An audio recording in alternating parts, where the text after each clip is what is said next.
Hello বন্ধুরা, রাতের বেলা দেখো 11টা 11:30 বাজতে গেল। এখন আমি সব একটু কাজ করতে করতে কিছু কথা মনে পড়ে যায় হঠাৎ হঠাৎ, তখনই তোমাদের সঙ্গে আর কি তোমাদের সাথে আমি শেয়ার করি কথাগুলো।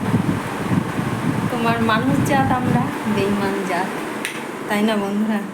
আমি এই দেখো কালকে বৃহস্পতিবার বলে সব মাজা ঘষা, সব ওভেন টোভেন মাজা ঘষা করলাম। বাসন টাসন যত যা সব মাজা ঘষা করেছি। টেবিলও সব মোছা হয়ে গেছে নিরমা টিরমা দিয়ে। করতে করতে কষ্ট হয়ে গেছে, আঁচলটা দিয়ে মুখ মুছছি এরকমভাবে। মুখ মুছে দীর্ঘ নিঃশ্বাস ফেলে বলছি, হে ঠাকুর। তা আমরা ঠাকুর, কষ্ট হলে তখন আমরা ঠাকুরকে ডাকি, ওই সুখের সময় তখন তো ঠাকুরকে ডাকি না। মানুষ জাত, আমরা বেঈমান জাত।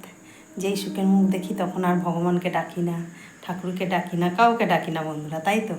আর যখনই কষ্ট হয়, দুঃখ হয়, তখনই হে ঠাকুর, হে ভগবান, হে দয়াল, সবাইকে ডাকি। তাহলে মানুষ জাত, আমরা বেঈমান জাত না? এটুকুই আমার মুখ মুছতে মুছতে আমি বলে ফেলেছি। আমাকে না, এটুকু আমার বন্ধুদের সাথে শেয়ার করি। তাহলে এটা কি সত্যি কথা না মিথ্যা কথা তোমরা বলো একটু, তোমরা কমেন্ট করে জানাবে বন্ধুরা, যে আমি সত্যি বলেছি না মিথ্যা বলেছি। রাত 11:30টার সময় আমি তোমাদের এটা শেয়ার করলাম বন্ধুরা।